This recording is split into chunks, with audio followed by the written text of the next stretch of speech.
I'm surprised that silver has followed on as quickly as it has in this market.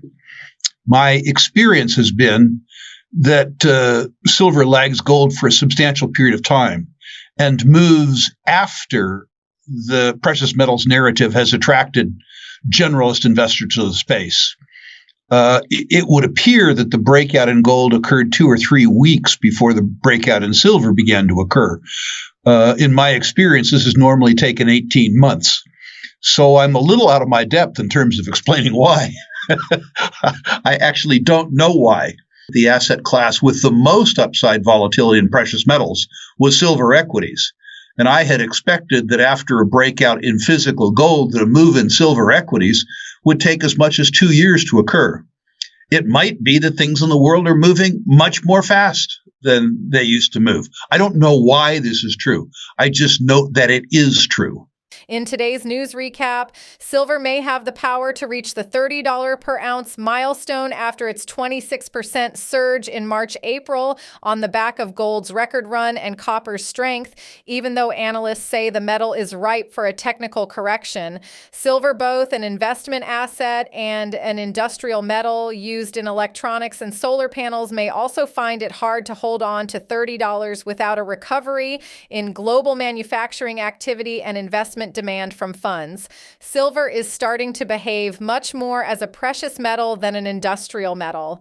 There has been a dramatic fall in the gold-silver price ratio since the start of April, and from the technical point of view, the market may see a correction, but there is still considerable momentum, which means it could still hit $30. The gold-silver ratio, denoting how many ounces of silver 1 ounce of gold can buy, is used by the market to gauge future trends as it indicates silver's current performance against its historical correlation with gold. The last time silver hit the $30 price level was in February 2021, but sustaining it for an extended period has eluded silver for more than a decade. Investment demand for silver could help to push prices to around $32 in the second half of 2024.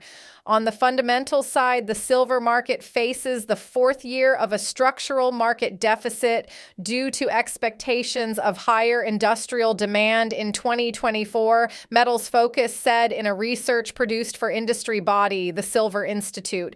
But uncertainty over the global economic outlook, especially in the electronics sector, which is crucial for silver's industrial consumption, could constrain the metal in the near term. Now, we'll show you the best clips of Rick Rule's latest interview, but first, like, subscribe and turn on notifications so you do not miss out on our daily videos. People would ask me with impatience around the gold price, when is gold going to move? Donegan, I used to say, well, I think it's going to move beginning about 2000. Which is when it did move. In 2000, the price was what, $250? Now it's 24 and change. Gold has done precisely what it's supposed to do. It increased 8.6, 8.7, 8.8% compounded for 24 years. It's just that wasn't enough for most people because most people had silly expectations. The set of circumstances that should cause gold to move have certainly accelerated over the last 2 or 3 years. There's a couple interesting things to note about the gold price, Donegan, that have escaped most popular attention that people need to pay attention to. First of all, there's been no retail buying. You notice retail buying because you're a bullion dealer. But the truth is that there has been disintermediation. There's been selling. Gold shops, retail gold shops in the United States have been much more active on the buy side, which is to say buying gold for melt from their customers than they have been on the sell side. And gold ETFs have been experiencing outflows, except for the last 11 days in the United States, for a very long time. The buyers of gold have been foreign central banks, concerned about the politicization of the U.S. dollar, and also concerned about the deterioration of the purchasing power of the U.S. dollar, as measured by real inflation rather than CPI.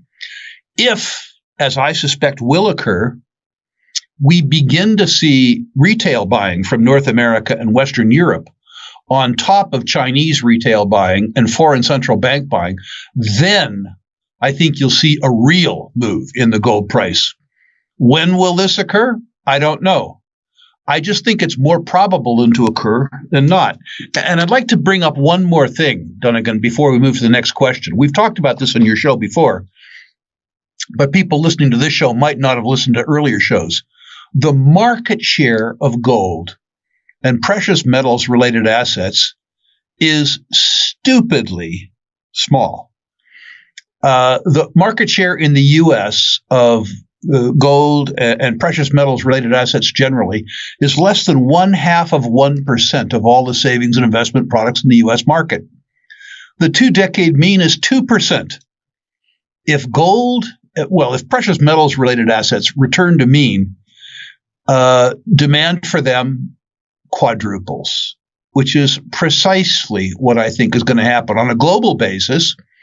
No similar measurements exist, but it is estimated that the value of gold and gold equities worldwide is less than 1% of the value of publicly traded equities on the planet. I don't know what the median is with regards to that, but suffice it to say, gold doesn't need to win the war against the U.S. dollar. Gold just needs to lose less badly. If gold returns to the 4-decade mean, demand quadruples. And that's precisely what I think is going to happen. In the continuation of the episode, Rick Rule discusses how gold has been making headlines as its price continues to surge, leading to increased interest in precious metals-related stocks. Over the past few weeks, gold's upward trajectory has caught the attention of investors, with silver not far behind. This renewed interest in precious metals is a direct response to broader market conditions, signaling a potential shift in investment trends. Rule highlights that the rising demand for gold are growing concerns about the U.S. dollar's stability. Foreign central banks are increasingly wary of the U.S. dollar's politicization and its diminishing purchasing power due to inflation. This, combined with anticipated retail buying from North America and Western Europe, as well as sustained demand from China, has analysts predicting that gold prices could continue to climb. However, the gold mining industry has not fully benefited from this renewed interest. Investors remain cautious due to the sector's inconsistent performance and corporate challenges. This has made them more selective, focusing on companies with credible leadership and solid track records. The industry will need to address these concerns to capitalize on the rising demand for gold and silver. Now, we'll show you more excerpts of the latest Rules interview, but first, check the pinned comment for some massive sign-up bonuses and subscribe to the channel so you do not miss out on our daily videos. Let's get back into the episode. Certainly, the charts of the real gold equities are performing fairly well now. They're catching bids. While at the same time they're catching bids, they aren't moving up to the extent that one would expect them to, given the strength of the underlying commodity. There's a whole bunch of things to say here. The first thing to say is that gold mining as an industry has been a pathetic performer, not in the stock market necessarily, but in a corporate sense for a very long time. So investor expectations around gold stocks are pathetic, deservedly pathetic. If you invest in the gold mining sector, even today, there's a probability as opposed to a possibility that you will lose money if you invest in the whole sector. What you need to know about gold stocks is it's all about stock selection. In a gold stock universe as broad as the XAU, say 40 issuers, there are probably 5 or 6 or 7 that are superior performers as companies and therefore merit consideration as investors. In a real gold bull market, of course, the good, the bad, and the ugly will all do well in the market. But exposing yourself to the bad and the ugly exposes you to too much risk. And if you come down the quality trail into the juniors, which is where the speculators like to inhabit, the probability of success is smaller, but the reward for success is higher. There, it's all about securities analysis. Truly all about securities analysis. And it's about a phenomenon that you and I have talked about many times called Pareto's Law. In the juniors, it's all about the people. There are a group of people who have been serially successful.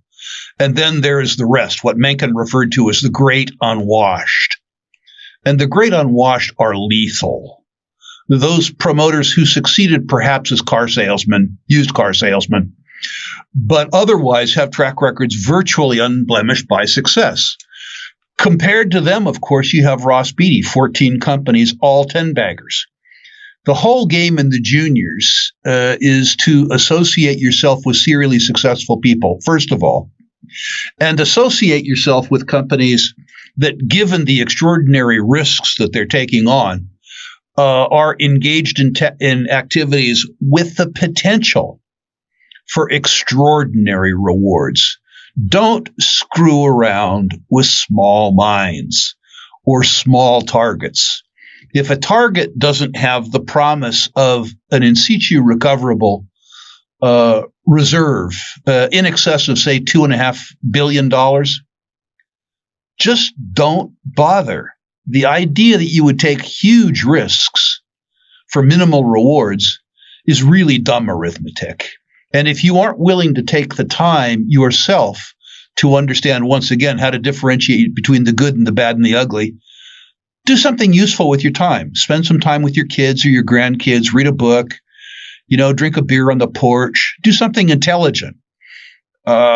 Only come into these juniors with the expectation of making real money, but dealing with volatility, dealing with risk, and working really hard, including things like attending my boot camp. Really hard work. Do you agree with Rick Rule? Will gold reach $4,000 this year, and will silver follow? Share your insights in the comment section down below and watch this video right here because it's a perfect fit for you. I see you on the other side.